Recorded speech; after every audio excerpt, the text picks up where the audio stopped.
Bien, iniciamos entonces la clase Principios de Interpretación Bíblica. Entonces hay varios principios. La clase de hoy no es extensa, es más bien corta. Hay varios principios que debemos tener en cuenta para entender la palabra del Señor. Entonces, en primer lugar tenemos lo que es la oración. Suena obvio la oración, pero como la palabra de Dios es un libro espiritual, debemos orar para que el Señor nos revele las verdades espirituales que tiene la palabra del Señor. Bueno, vamos a tener para la clase de hoy la Biblia por ahí a la mano. Entonces busquemos la Biblia y un hermano me busque 1 Corintios 2, versículo 14. Sí, que 1 Corintios 2:14, creo que es la cita que está acá. Y la leemos. Si no, yo la tengo acá. Amén. Sí.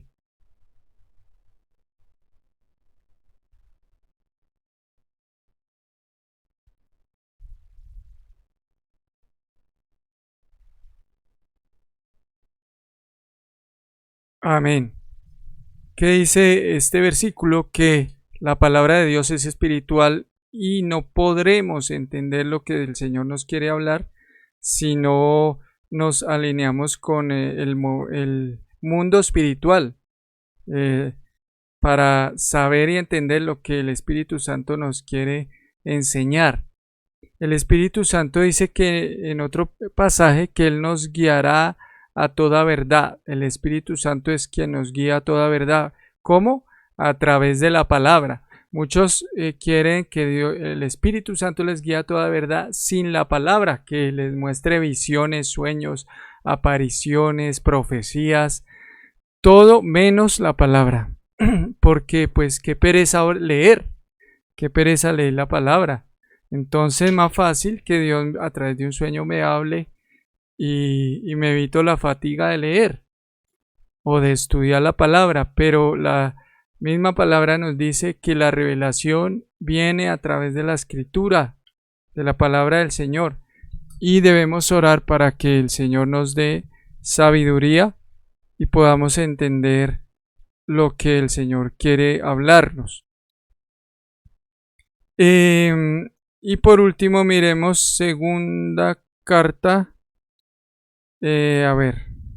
segunda Timoteo 2:7. Miremos segunda carta a Timoteo 2:7. Yo la busco acá.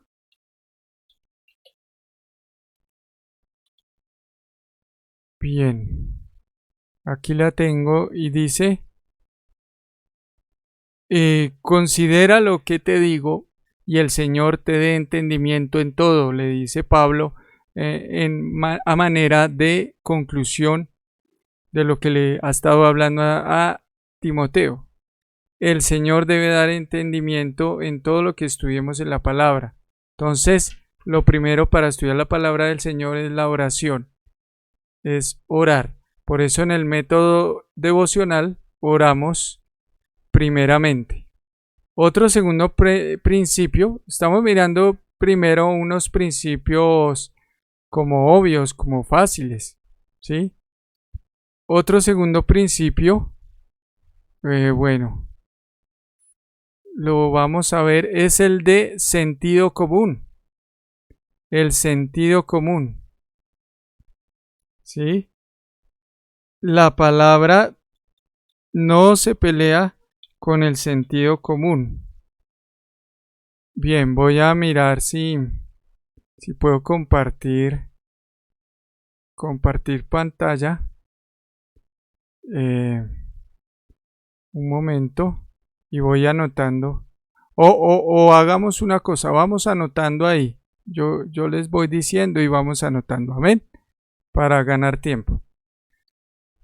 La Biblia aparte de ser un libro humano, es un libro espiritual, pero también escrito por seres humanos que tienen sentido común, que tenían capacidades intelectuales, capacidad de pensamiento.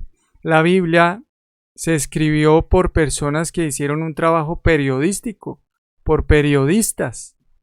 Si vamos a mirar el trabajo que hicieron ellos, un periodista investiga, indaga sobre alguna noticia, algún hecho que ha sucedido y lo comenta y lo divulga. Eso también hicieron los escritores de la Biblia. Bien, por ejemplo, el método histórico gramatical o el método histórico, pero combinado con el método literario, esos dos dan el método histórico gramatical para estudiar la Biblia. Estos dos métodos de estudio, el histórico y el literario, que se va a mirar los términos, la escritura de la Biblia, los idiomas originales, el estilo de escritura, todas estas cosas, nos instruye a examinar con cuidado el pasaje que estemos estudiando para ver lo que dice literalmente, lo que la Biblia está diciendo literalmente sin ninguna interpretación primero. ¿Sí? Este sentido literario, lo que Pablo está diciendo, lo que Pedro está diciendo, debe llevar un sentido común. Por eso hablábamos que el método alegórico es tan peligroso, porque destruye el sentido común que tiene el autor de ese libro. No es posible que el autor del libro esté hablando sobre una cosa, pero nosotros estemos entendiéndole otra absolutamente diferente. A ver, un ejemplo sería que hay un versículo corto en la Biblia que dice Jesús lloró, pero hay un contexto y hay un sentido común por qué Jesús lloró. Si yo no aplico el método histórico, no conozco la historia y el contexto gramatical, el contexto ahí del texto, valga la redundancia, yo podría interpretar ese versículo que solo dice Jesús lloró de diferentes maneras y hacer que se pierda el sentido común de lo que quiere decir ese texto. Jesús lloró por la muerte de Lázaro, en ese versículo lo dice. Pero yo puedo decir, mire hermanos, voy a predicar sobre Jesús lloró. Jesús lloró cuando usted se estaba descarriando sin vergüenza, cuando usted estaba pecando. Mire, aquí la Biblia lo dice. Ahí cualquier persona que tenga sentido común va a decir, este pastor que me está diciendo, si vamos a leer la Biblia, si eso es lo que Dios me está queriendo hablar, y resulta que es algo totalmente diferente. ¿Por qué? Porque se pierde el sentido común de las cosas. Ahora, la Biblia tiene sentido común. Miremos Juan 15, versículo 7. Otro hermano, hoy vamos a usar la Biblia, Juan 15, 7.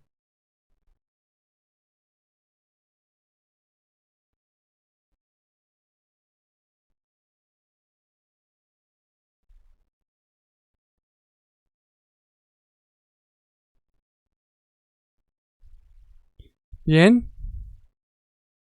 Bueno, voy a resumirlo acá. Juan 15, 7 dice, bueno, ¿quién la?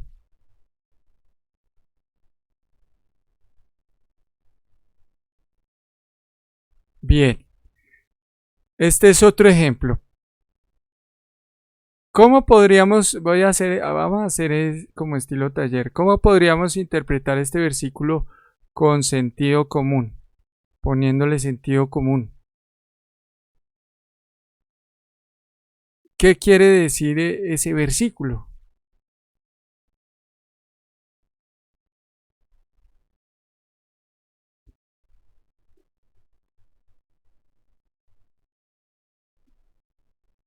Bien, sí, eh, puede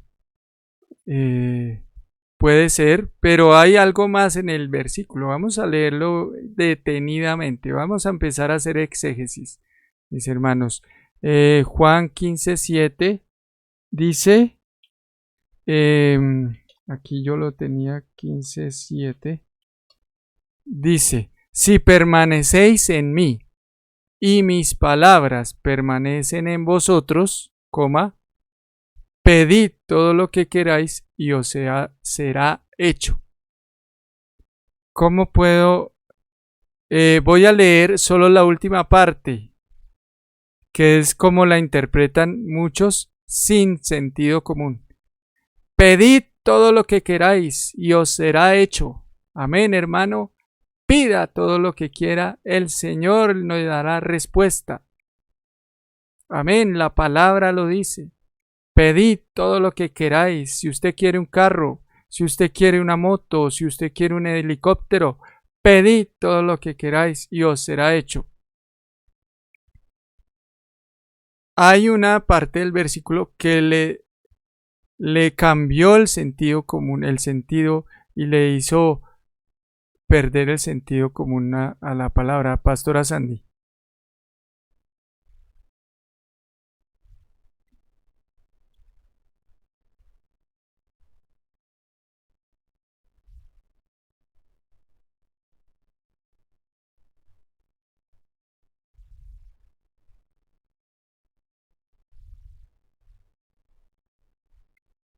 Amén.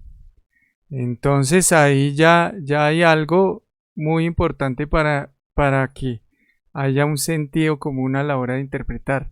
Ahora, ¿esto qué quiere decir? Que todo lo que pidamos Dios nos lo va a conceder. Absolutamente no. Todo no. Ya como la primera parte, como nos dijo la pastora Sandy, si permanecemos en el Señor, estamos con Dios y la palabra de Dios está en nuestra mente, en nuestro corazón, todos los días estudiamos la palabra, estamos con la palabra de Dios, podemos pedir. Y si estamos con Dios, por ende podemos llegar a una conclusión, que si estamos con Dios, estamos consagrados, no vamos a pedir cosas que vayan en contra de la voluntad de Dios o que desagraden a Dios. El que está consagrado, el que permanece en Dios, pide cosas, el sentido común nos diría que debe pedir cosas que agraden a Dios, no va a pedir cosas que ofendan a Dios. Por eso el condicionante es muy importante. Mire tan fácil que podemos caer en la trampa de no saber interpretar y en este caso un solo versículo. Si no le metemos sentido común a los textos. Amén. Bueno, tercer principio. Preguntas al texto. Esto se hace, por ejemplo, en el estudio inductivo, en el método inductivo. Muchos métodos se le pregunta al texto. Tercer punto. Preguntas al texto. A ver, una pregunta que le hagamos a este texto. Si permanecéis en mí, mis palabras permanecen en vosotros, pedid todo lo que queráis y os será hecho. ¿Qué pregunta le podemos hacer a este texto? Que el mismo texto nos dé la respuesta.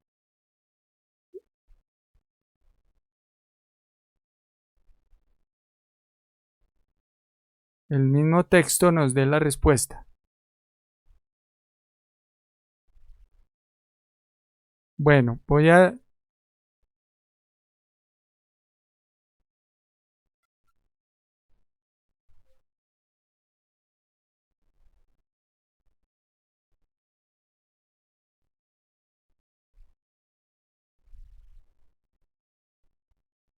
¿Qué debo hacer para pedir lo que necesito? Sí, es una pregunta. ¿Qué otra pregunta?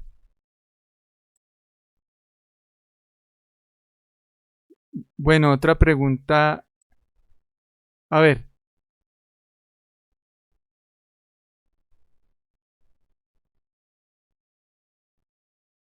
muy bien. Esa es otra. ¿Qué pasaría si permanece la palabra de Dios en mi vida? Ahí viene la respuesta. Otra pregunta, a ver si a alguien se le ocurre. Estas preguntas son muy importantes. Siempre que uno va a sacar un estudio bíblico, una predicación, uno hace estas preguntas. ¿Qué? Pastora Sandy. Bien, aquí hay otra pregunta que, aunque no se da la respuesta en el mismo versículo, es muy importante y podría hacer que se profundice más ese estudio.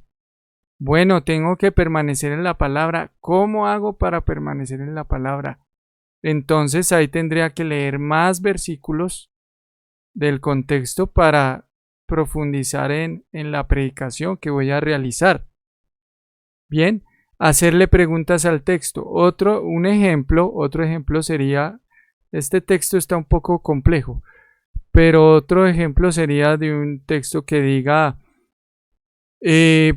estaba Jesús con sus discípulos en las bodas de Canaán. Entonces, pregunta, ¿con quién estaba Jesús? Con sus discípulos. ¿En dónde estaba? En las bodas de Canaán. Y así voy haciendo preguntas y las voy desarrollando. No importa si la pregunta parezca obvia, debo hacer esas preguntas. ¿Bien? ¿Vamos bien? Vamos con el cuarto principio. El contexto. ¿Tener en cuenta qué? El contexto. Todo esto que estamos diciendo siempre para estudios bíblicos, para sacar predicaciones, enseñanzas, todos estos principios siempre se deben aplicar. Bien, el contexto. Tener en cuenta el contexto. Este versículo que acabamos de leer de Juan, pues sí nos da una idea concreta, pero deberíamos leer el contexto, que es el capítulo entero, si es posible un capítulo antes y un capítulo después del texto que estamos estudiando. Bien, entonces debemos tener en cuenta el contexto. ¿Para qué? Para no salirnos del sentido común, no interpretar fuera del sentido común o fuera de lo que está enseñando el texto en sí. Bien, entonces este problema es muy común. Por lo mismo, la pereza de leer. Esa pereza de leer nos causa mucho daño a la hora de predicar, de sacar estudios bíblicos. Entonces, alguien me decía, pastor, Dios no hace acepción de personas. Sí, es verdad que Dios no hace acepción de personas. La Biblia dice Dios no hace acepción de personas, pero hay que mirar ese versículo, a quién se refiere, por qué lo está diciendo, a quién se lo está diciendo. Entonces, para responder todas esas preguntas, necesito mirar el contexto de ese versículo. A ver, otro versículo. Podríamos sacar muchos ejemplos y eso quedaría allí en el tintero para ir sacando ejemplos, que va a ser una tarea. Bien, lo del contexto lo entendemos. El contexto, amén, nos ayuda a eliminar, usar mal un versículo para tener un pretexto que digamos esto nos sirve y ya, y mandar el versículo sin tener en cuenta el contexto cultural. ¿Qué tipo de contexto? No solo el contexto literario de lo que viene enseñando la narración allí, sino el contexto cultural, el contexto histórico también. ¿Era en qué época? La Biblia dice, la mujer calle en la congregación. Pablo dijo, yo no le permito a la mujer hablar en la congregación. Calle y en la casa pregúntele a su marido. ahí, aunque hay un contexto literal que efectivamente dice que la mujer debe aprender en silencio, hay un contexto histórico. Entonces, contexto literal, que es lo que estoy leyendo, contexto histórico cultural, que es entender la cultura y la época en que se están dando esos hechos. No es lo mismo de la época de hoy. Pablo hoy en día no diría esas palabras, pero a los hermanos griegos y judíos, sobre todo a los griegos, a las hermanas griegas que eran más liberales, eran feministas, de pronto casi feministas, a esas hermanas así como tan enérgicas y a ellas se les dice para que no choque con la cultura judía, que las mujeres judías eran calladas, eran sumisas. Entonces eso se daba para habladurías y murmuraciones, y Pablo decide aclarar que es mejor para que no haya murmuraciones ni discordias en la iglesia, entonces la mujer calle en la congregación. Él aclara esto para la iglesia en Corinto y es para estas personas. Bien, ese es un ejemplo de el peligro de sacar de contexto un texto.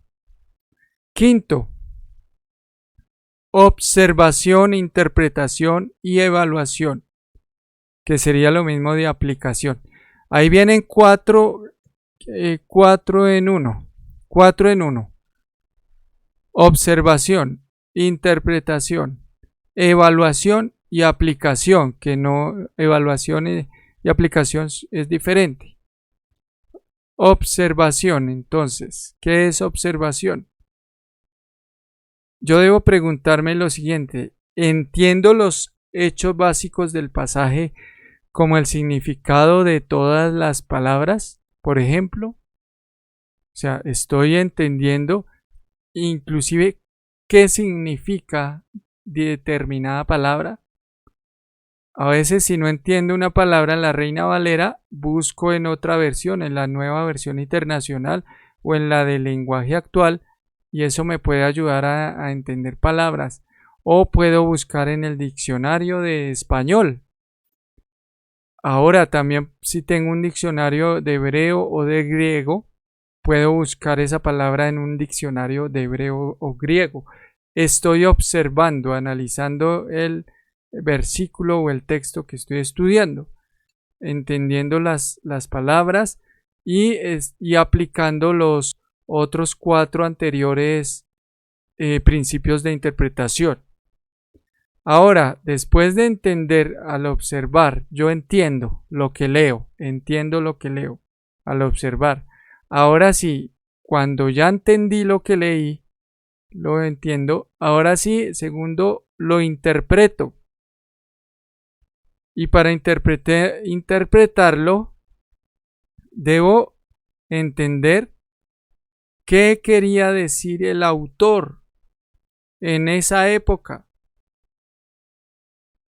Entonces, yo entiendo lo que leo, de que hubo un muerto que llevaba 4 días y resucitó, hablando de Lázaro, el pasaje de Lázaro, de la resurrección de Lázaro. Ahora, para interpretarlo, yo no lo voy a interpretar como yo quiera, sino como el autor de ese libro quería que se entendiera lo que está enseñando.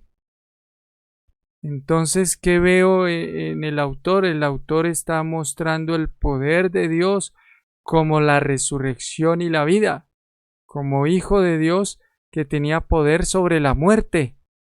Esa es la intención, enseñarnos que ni la muerte podía sublevarse en contra de Jesús, de su poder. ¿En qué contexto histórico? En el contexto donde la muerte de un familiar hombre representaba una pérdida económica grande, donde ese hombre que moría era amigo de Jesús, y estoy haciendo una interpretación de de ese texto, poniéndome en los zapatos del autor de ese libro, de Mateo, de Marcos. Eso se llamaría también hacerle exégesis al texto. Para esa interpretación uso también los 4 puntos anteriores y otros más que vamos aprendiendo, pero le pregunto al texto, ¿quién se murió? ¿Cuándo se murió? ¿Cómo se murió? Si tengo la información. Entonces ahí estoy interpretando el texto sin aplicarlo todavía. Lo tercero es evaluación. ¿Qué significa ese pasaje en la cultura contemporánea? Ahora sí, para hoy en día, ¿qué significaría? Entonces, un ejercicio que puedo hacer ahí es traer ese pasaje al tiempo de ahora. Entonces yo me imagino, oiga, ¿qué pasaría si un muerto se lleva 4 días muerto? Ya le hubieran hecho el sepelio, lo velaron, a los 4 días ya lo enterraron, incluso a los 4 días tocaría que no lo cremaran. ¿Y cómo estaría la gente si todavía tendría fe para esperar a Jesús si Jesús viviera hoy? Miro en mi cultura contemporánea, en la cultura de hoy, cómo sería ese texto y lo evalúo a la luz del tiempo de hoy. Por ejemplo, el texto de que la mujer no vista ropa de hombre, que dice la Biblia, porque en ningún lado la Biblia dice que la mujer no debe usar pantalón, sino que no debe usar ropa de hombre, que es totalmente diferente, que es deshonroso que la mujer se corte el cabello, pero refiriéndose al contexto de que la mujer no se vea como mujer, sino como hombre, que es diferente. Entonces yo evalúo según la cultura de hoy en día, digo, claro, lo que Dios quería decir aquí es que la mujer no debe ser como un hombre, o sea, no debería ser transexual, de esos que se visten hombres que se visten como mujeres y viceversa, sino que si hay pantalón de mujer, hay pantalón de hombre también. Entonces yo entiendo ya y estoy evaluando, haciendo una evaluación en de ese choque cultural del contexto histórico al contexto contemporáneo de hoy en día. Y por último, la aplicación, que respondería a la pregunta cómo puedo aplicar lo aprendido a la manera en que estoy viviendo. Esto es más o menos, estos 4 pasos es más o menos como el estudio devocional, ¿sí? Como hacer el devocional, estos 4 pasos. Uno reflexiona mucho, entiende el texto, busca significados, qué significa esta palabra, no la entendí muy bien, luego la interpreta, entonces mira el contexto histórico. Es como el método devocional, pero más profundo, un poco más profundo. Bueno, ¿cómo era en esa época? ¿Qué costumbres tenían? Luego la evaluación, entonces miro qué diferencias hay con la época de hoy en día o en qué se parece, qué principios se repiten con la época de hoy en día. Y lo último, ¿para qué me sirve ese pasaje? ¿Qué me quiere enseñar a mí ese pasaje? Bien, sexto punto. Vamos a ir cerrando.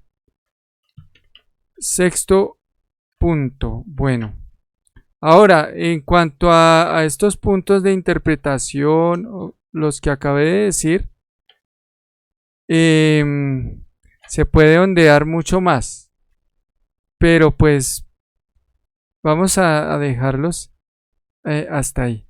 Sexto punto. Bien, es descubrir y entender el significado del pasaje. Descubrir y entender el significado del pasaje. La buena interpretación de la Biblia es un proceso de 2 pasos.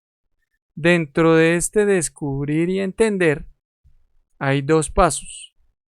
El primer paso es que debemos descubrir lo que el pasaje significa en el día y la era del autor, ¿sí? Debo descubrir lo que significaba para la época bíblica, no para mi época, no, para la época de la Biblia, en esa época. Entonces debemos descubrir su mensaje para nosotros en la cultura actual. Ya después, ahora sí, qué mensaje, qué enseñanza nos deja ese pasaje, qué principio de vida sí se puede aplicar a pesar de la cultura que era diferente, qué principio sí se puede aplicar para nuestra cultura de hoy en día. Ahí iría la observación y la interpretación del punto anterior, ¿no? De observar e interpretar lo que hablábamos ahorita. Ahora, el segundo paso tiene que ver con la evaluación y la aplicación, ¿sí? ¿Por qué estos 2 pasos son tan importantes? Bueno, en cuanto a la evaluación y la aplicación, es lo que decíamos en la cultura de hoy y cómo aplicar lo del pasaje en la cultura de hoy. Entonces son 2 pasos. El primero, entender la Biblia en la época antigua. Y el segundo, traerla a la época actual y mirar qué de lo que se enseñó en esa época antigua, qué de eso puedo aplicar para mi época, para esta época actual. Bien, entonces la Biblia no se escribió directamente para nosotros y es coherente entonces nosotros ponernos en el lugar de los que escucharon originalmente la palabra de Dios y mirar que si yo leyera la palabra de Dios en la época de Pablo, ¿qué estaría entendiendo? Si yo fuera un judío, voy a hacer de cuenta que era un judío que seguía a Cristo y Pablo me escribió, voy a mirar a ver cómo entendería ese pasaje en esa época. Ahora, esos pasos nos obligan a entender el significado de los pasajes antes de aplicar la Biblia a nuestras propias vidas. Por lo tanto, ahí estamos haciendo buen estudio bíblico, ¿sí? Si se pasa por alto el primer paso, entonces, o el segundo también, no lo interpretamos también para esta época, porque vuelvo al pasaje ejemplo de Pablo que decía, la mujer no se ponga ropa de hombre. Entonces sí, eso lo decía allí a los judíos, pero si yo no lo contextualizo a la época de hoy, yo miro, bueno, ¿qué ropa es de mujer y qué ropa de hombre? Hay pantalones de mujer. Si yo no lo contextualizo a la época de hoy, lo voy a enseñar mal. Por eso algunos dicen, no, es que tiene que ser falda, pero entonces también los hombres usaban túnica, también tendría que usar túnica, yo también. Ahí está, no contextualizarlo a la época actual. Amén. Y eso se llama eisegesis, o sea, hacer lo contrario a la exégesis, una mala interpretación, que se separa lo que dice el texto, se separa y se aplica mal. Bueno, esos son los 6 principios. Amén. A ver, ¿quién los puede repetir?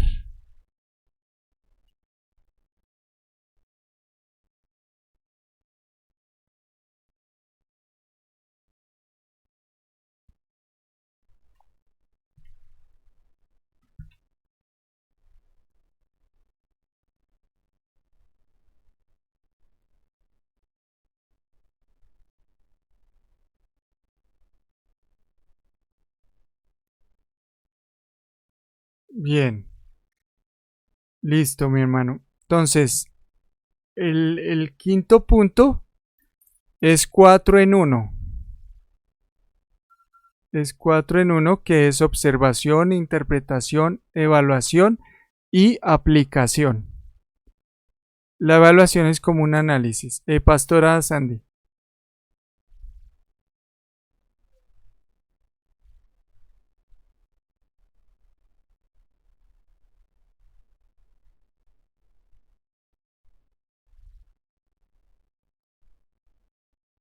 Ok, listo. Vamos a mencionarnos de nuevo, que nuestro hermano Fernando los mencionó, pero para que queden claros los dos últimos sobre todo. La oración. Primero, la oración. Segundo, el sentido común.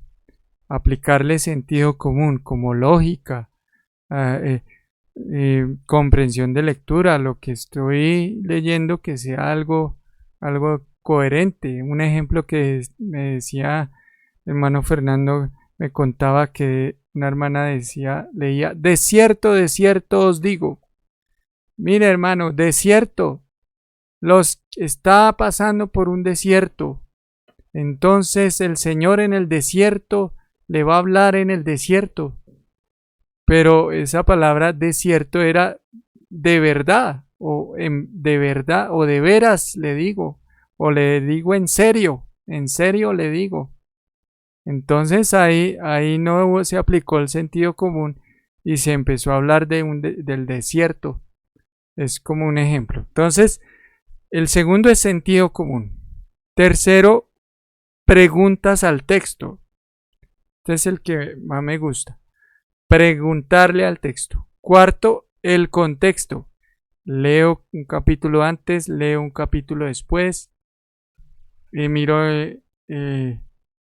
listo, ese. Sobre todo ese contexto literario. Quinto, el que es 4 en 1. Observación, interpretación, evaluación y aplicación. ¿Sí? Entonces yo analizo el texto, le miro los significados de las palabras, ahí en observación, busco en un diccionario. La interpretación, me pongo en los zapatos del autor y de los que oyeron en esa época. Oiga, si yo fuera alguien de esa época, ¿qué estaría entendiendo? La evaluación es es hacer ese análisis de la interpretación, es esa misma reflexión que estaría entendiendo en esa época. Y la aplicación sería Dios que me quiere decir. Y sexto es reunir, digamos, reunir esos cuatro que están divididos en dos. ¿Sí? El sexto sería como plasmar o desarrollar esos cuatro puntos anteriores, pero divididos en dos. Con la observación y la interpretación, yo entiendo lo que dice la Biblia en la época antigua. Con la evaluación y la aplicación, entiendo lo que Dios me dice en esta época. Entonces, el sexto es descubrir y entender el significado del pasaje. Descubrir y entender el significado del pasaje, que es agrupar los cuatro anteriores, agruparlos en observación e interpretación, uno, y evaluación y aplicación en el otro punto. Observación, las palabras y sus significados, la interpretación, lo que fue, lo que dijo el autor en la época antigua, la evaluación, qué significa para esta época, y la aplicación, cuál es la moraleja o la enseñanza o lo que me sirve a mí de todo eso que vi ahí. Bien, no sé si hay alguna pregunta.